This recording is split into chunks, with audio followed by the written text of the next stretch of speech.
this activity, we're going to configure standard IPv4 access lists. Now, according to the lab instructions, our first access list is access list 10, and it's going to be permitting or denying traffic to the pink LAN here. Now, with a standard access list, we permit or deny based on source IPv4 addressing, and then the access list is placed closest to the destination. Since this access list is going to be affecting traffic to the pink LAN, the access list will be created on R2, and the interface it'll be placed on is this interface right here, outbound. So let's get started and create this access list. So I'll go into R2, I'll put in the username admin01, which is in the instructions. The password is Cisco, capital PA55. The enable secret is secret, capital PA55. And then I'll go to global config mode, and I'm ready to create my access list. Now, I've already typed out my access list in Notepad, and following the instructions, the first line is a comment, or in this case, a remark, ACL underscore to pink LAN. So this lets me know in this comment or remark what this access list is intending to do, and it's an access list which is going to affect traffic to the pink LAN. Then in the next line, I'm supposed to permit host PCC located at 192.168.2.50. So you can see it says here, access list 10 permit host 192.168.2.50. Now the next line is a little bit trickier. I'm supposed to permit the first half of the hosts on the one network so that they can reach the pink LAN. Well, the one network is a /24 network. So what I've done is, instead of putting 192.168.1.0 with wildcard bits 0.0.0.255, I've changed it to 0.0.0.127. This is essentially changing the mask or the wildcard bits from /24 to /25. This will permit only half of the host addresses on that network. So I'm using the masking, or in the wildcard bits, to affect which hosts are permitted. Now the last one permits the entire 172.16.1.0 network, which is, we'll take a look, let me highlight this and copy it first, Control C. So this effectively permits the first half of the hosts on the yellow network, host PCC on the green network, and all of the hosts on the blue network to reach the pink LAN. So an R2, all I have to do is basically right-click and paste, and there is my access list. Now to apply it, I need to apply it to this interface right here. Now I can't tell what interface is this. Well, to figure it out, you can look in the lab instructions, or sometimes the running configuration will help you. In the running config, you can see that it says interface gigabit 0/1 description pink LAN. So the description on the interface tells us what network it is. So this is where we want to place our access list. So I'll go into interface gigabit 0/1 and put in the command IP access group. The access list number is 10 outbound. So traffic leaving R2 headed towards the pink LAN. And now the access list is applied. Now in the next step, you'll need to test your access list to make sure that it works. So we can do that by pinging from the network across. Now PCA is in the first half of the hosts in the yellow network, and PCB is in the second half of the hosts in the yellow network. So pings from PCA to PCH should be okay or be successful, and a ping from PCB to PCH should fail. Let's try that out by using the simple PDU creator here, and we just click from PCA to PCH, and that should be successful, and it is. And if it's not successful and it fails, you'll have to do it a couple times and it'll eventually work. And then I'll do another one from here to here, and you can see that failed. And then you can test using the same method from the green network to the pink network. PCC should be successful. PCD should fail. And then both PCs here should be successful to reach the pink network. All right, well, time for our second access list. Now, our second access list is going to be access list 20, and it's going to permit or deny traffic to the blue LAN. So to do this, I've also already written out the access list in Notepad, which is a good habit to get into, is to have it documented. So the first line, access list 20, remark, this is a comment, and it tells us what the access list is going to do. And then the next line denies traffic from the one network. The one network, the entire one network, meaning 192.168.1.0 with /24 worth of wildcard bits here, and then permitting every other network. So I'll highlight that, copy, and I'll just paste this in here. I'm going to exit first, go to global config, and paste it. All right, now all I need to do is apply it. Now we looked in the running config, and the running config showed us that the blue LAN, which is where we want to permit and deny traffic to, is on gigabit 0/0. So we'll just apply that to gigabit 0/0. And IP access group 20 outbound. So now we've applied that to this interface here, outbound. So as traffic comes from here and crosses the router and starts to leave it, it should be denied traffic from the yellow network. And we'll just test that out really quickly. Let's go from here to here. You can see it failed. And it also should fail from here to here. And we can test that out. And that also failed. But everywhere else should be successful. And we'll try that. So we'll say from here to here. All right, and that failed, so it might take a second attempt. Let's see if it works the second time. It did. So it's doing what we want to do. Now, in this access list, in the instructions, it says, uh-oh, you've changed your mind. You've decided, after all, you want to allow a single host on the yellow LAN, PCA, to reach the blue LAN. So how do you do that? How do you insert an additional line into the access list without having to rewrite the entire access list? In other words, if we look at the access list, show access lists, you can see that in access list 20, we want to add a line allowing one host on the one network. Now, if we just add one other line, it'll go at the bottom of the access list, and the entire one network will be denied prior to permitting the single host. So we need to add that line above this line right here. So to do this, what we can do is we can enter the access list as if it's a named access list and place it on a line number prior to 10.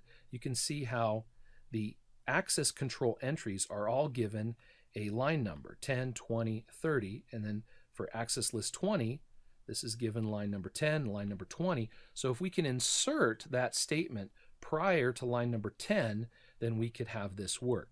Now to do that, what we can do is we'll go into the access list 20 as if it was a named access list. In other words, instead of saying access list 20, we say IP access-list standard 20. Then we're in configure standard named access list mode, and we can put in the line number. We say line number 5, permit host 192.168.1.100. Now that should go prior at the beginning, essentially, of the access list. So let's see if that worked. Say Control-C and show access lists. And you can see that we've entered that line instead of having it entered at the bottom of the access list, which wouldn't have worked. We were able to successfully insert it on line 5 prior to any of the other lines, even though it was a numbered access list 20, we were able to insert it as if it was a named access list. So that was pretty cool. So now that host should be permitted. We can test that out. And scroll down, and you can see now it's allowed. Excellent. Now the last access list that we'll need to create is a named ACL or a named standard ACL, and we're going to create it on R1 and apply it to the VTY lines on R1. Now this will restrict which hosts or which addresses are allowed to SSH or telnet into router R1. Now SSH has already been configured on R1, and all we need to do is restrict access so that only PCC can SSH into R1. So to do this, we'll need to create a named access list. So what we'll do is we'll put in the password. Admin01 is the username, and the password is Cisco capital PA55. And then we'll put in the enable secret capital PA55, secret capital PA55. Great, we're in. We'll go to global config mode, and we need to create our named access list. So to do this, we'll put in the command IP access -list. It's going to be a standard ACL. And the name of the ACL needs to be all caps admin_VTY. So admin_VTY. And now we're in named access list mode. So all we need to do is permit host 192.168.2.50. Perfect. So that's it. Our access list is actually finished. We want to just permit one IP address, and we want to apply this access list, this named access list, to our VTY lines. So to do that, we'll need to go to line VTY 0 to 4, all the VTY lines, and we'll put in the command. We'll put in a question mark. How about that? And you can see here, access class, filter connections based on an IP access list. So we'll put in the command access class, and then a question mark, the IP access list name, admin_VTY, and then the direction inbound. Control C, show run, and we should, if we go to the bottom here, be able to see it. So line VTY 0 to 4, access class admin_VTY inbound, it's applied. Notice the login is restricted to the local database of users, and the transport input has been set to SSH, so only PCC should be allowed to SSH into the router. Let's test it out. So we'll go to PCC and SSH-L login, the name admin 0/1, and the address, let's see here, 192.168.2.1, and the password is Cisco capital PA55, and we're in. Enable secret PA55, secret PA55, and we have privileged exec access. Now let's see if that will work. Copy. And now that shouldn't work from PCD. The desktop, command prompt, paste that in there. Connection refused by remote host. So it's working.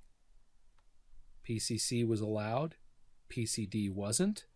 Looks like our access list is working. Also, On this activity, you can look at the completion percentage in the packet trace activity instructions, and you should see completion 100%.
you.